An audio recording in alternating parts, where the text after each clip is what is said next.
Doctor साहब, मैं कभी कभी पिज़्ज़ा खाती थी, एक्सरसाइज भी नहीं करती थी और कभी कभी पार्टीज में थोड़ी बहुत ड्रिंक्स भी हो जाती थी। क्या मेरी इसी गलती से बच्चेदानी में गांठ हो गई है? फाइब्रॉइड की रिपोर्ट देखकर कई महिलाएं सबसे पहले बीमारी को नहीं, खुद को दोष देना शुरू कर देती हैं। शायद मेरा वजन बढ़ गया था, शायद मैंने बाहर का खाना ज़्यादा खा लिया, शायद मैं बहुत स्ट्रेस लेती थी और भी बहुत सारे शायद। लेकिन क्या सच में लाइफस्टाइल ने फाइब्रॉइड बनाया, या सोशल मीडिया ने एसोसिएशन को कॉज बनाकर आपको अननेसेसरी गिल्ट दे दिया? अगले 6 मिनट में हम फाइब्रॉइड से जुड़ी 7 लाइफस्टाइल हैबिट्स और रिस्क फैक्टर्स का साइन समझेंगे। तीसरा और छठा पॉइंट आपको जरूर चौंकाएगा, तो कहीं मत जाइए और हमारे साथ बने रहिए क्योर विदाउट स्कार में। नमस्कार, मैं हूं डॉक्टर गौरव, इंटरवेंशन रेडियोलॉजिस्ट। सबसे पहले ये बात बिल्कुल साफ कर लीजिए कि फाइब्रॉइड आपकी गलती की सजा नहीं है, कोई पिछले जन्म का पाप नहीं है। फाइब्रॉइड तो यूट्रस की मसल से बनने वाली एक बिनाइन यानी नॉन कैंसरस ग्रोथ है। इसके बनने में जीन्स, ईस्ट्रोजन, प्रोजेस्टेरोन जैसे हार्मोन्स और अलग अलग ग्रोथ सिग्नल्स भूमिका निभाते हैं। लेकिन किसी एक महिला में फाइब्रॉइड बनने का एग्जैक्ट कारण बताना अक्सर संभव नहीं होता। इसीलिए किसी एक पिज्जा, स्ट्रेसफुल वीक या बढ़े हुए वजन को देखकर ये कहना कि इसी वजह से फाइब्रॉइड हुआ साइंटिफिकली गलत है। लाइफस्टाइल आपकी ओवरऑल रिस्क को प्रभावित कर सकती है, लेकिन वो अकेले फाइब्रॉइड का कारण साबित नहीं होती। चलिए अब उन रिस्क फैक्टर्स को जानते हैं जो फाइब्रॉइड को कॉज करने में हेल्प कर सकते हैं। रिस्क फैक्टर नंबर 1, बढ़ा हुआ वजन। अब पहला फैक्टर, ओवरवेट या ओबेसिटी। बहुत सी स्टडीज में बढ़े हुए बीएमआई और फाइब्रॉइड के बीच एसोसिएशन दिखाई दिया है। फैट टिश्यू केवल एनर्जी स्टोर नहीं करता, वो हार्मोन्स और इन्फ्लेमेटरी सिग्नल्स को भी प्रभावित कर सकता है।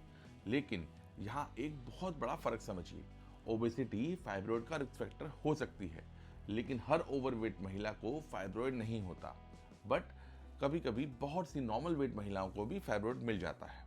अगर आपका वजन बढ़ा हुआ है तो धीरे धीरे सस्टेनेबल वेट रिडक्शन आपके ब्लड प्रेशर, डायबिटीज, पीरियड और ओवरऑल हार्मोनल हेल्थ के लिए फायदेमंद है। लेकिन केवल वजन कम होने से एग्जिस्टिंग फाइब्रॉइड निश्चित रूप से खत्म हो जाएगा, ऐसा दावा करना सही नहीं है।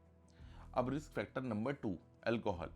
कुछ ऑब्जर्वेशनल स्टडीज में अल्कोहल कंजम्पशन और फाइब्रॉइड के बीच बढ़ा हुआ एसोसिएशन मिला है।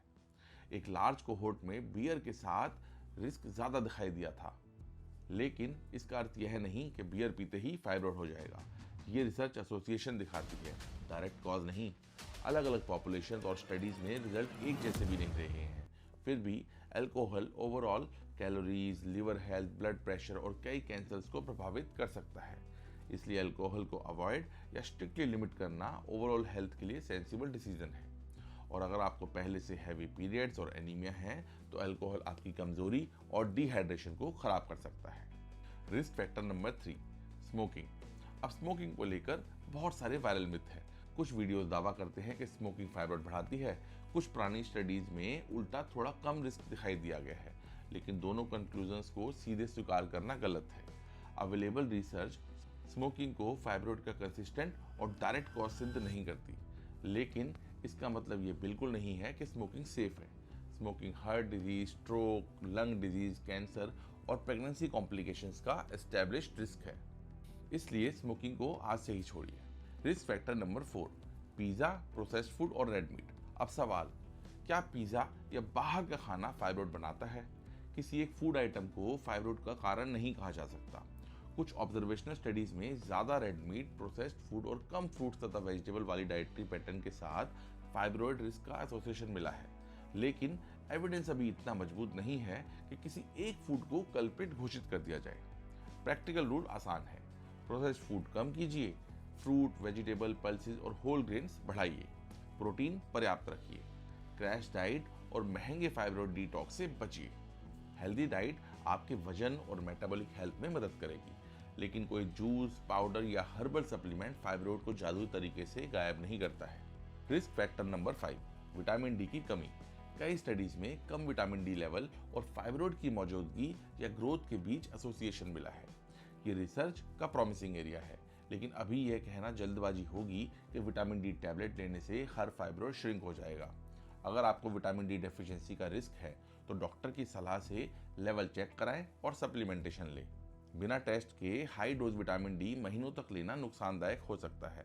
याद रखिए, vitamin D correction health care का हिस्सा हो सकता है, लेकिन ये कोई एस्टेब्लिश्ड फाइब्रॉइड ट्रीटमेंट का रिप्लेसमेंट नहीं है। रिस्क फैक्टर नंबर 6, स्ट्रेस, जिसके लिए हर महिला को सबसे ज्यादा ब्लेम किया जाता है। कुछ स्टडीज में क्रॉनिक साइकोलॉजिकल स्ट्रेस और फाइब्रॉइड के बीच एसोसिएशन मिला है, लेकिन ये साबित करना कठिन है कि स्ट्रेस ने फाइब्रॉइड बनाया या फाइब्रॉइड के हैवी ब्लीडिंग, पेन और इनफर्टिलिटी के डर ने स्ट्रेस को बढ़ाया। यानी रिलेशनशिप दोनों डायरेक्शन में हो सकता है, इसलिए स्ट्रेस मैनेजमेंट जरूरी है।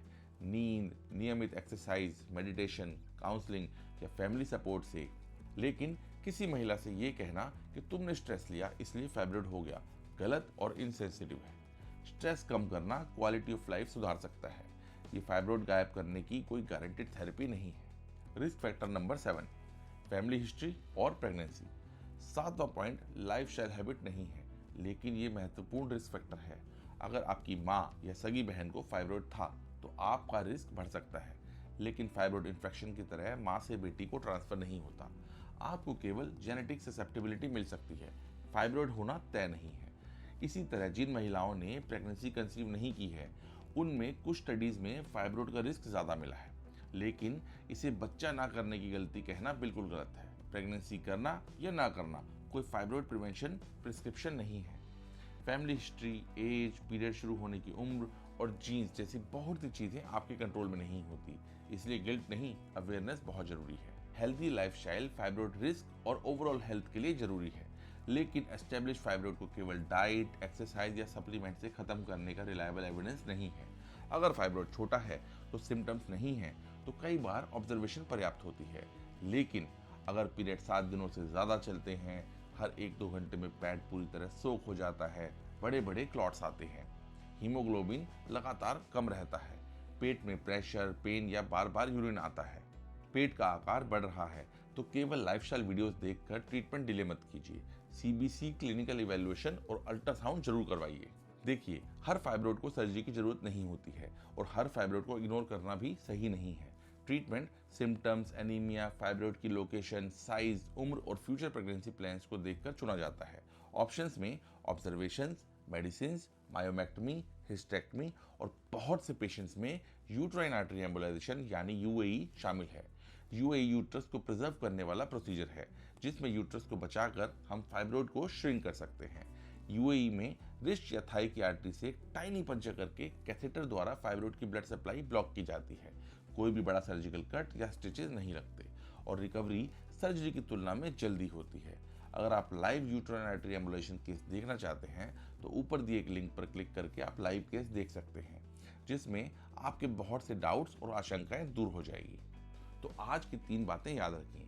पहली, फाइब्रॉइड आपकी किसी एक लाइफस्टाइल की गलती से हुआ ये साबित नहीं किया जा सकता, लेकिन हमें ओवरऑल हेल्दी लाइफस्टाइल अपनाना चाहिए। दूसरी, healthy weight, balance diet, limited alcohol, no smoking और विटामिन डी करेक्शन आपकी ओवरऑल हेल्थ के लिए उपयोगी है।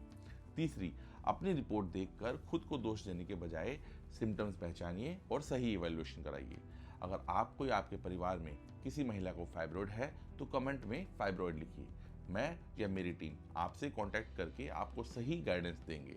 आप अपनी रिपोर्ट्स व्हाट्सएप नंबर पर भेजकर हमारी टीम से डिस्कस भी कर सकते हैं। डिटेल्स डिस्क्रिप्शन में दी गई हैं। इस वीडियो को उस महिला के साथ जरूर शेयर कीजिए जो फाइब्रॉइड की रिपोर्ट देखकर अपनी लाइफस्टाइल या खुद को दोष दे रही हैं, क्योंकि गिल्ट नहीं, सही जानकारी ट्रीटमेंट का अगला सही कदम तय करती है। नमस्कार।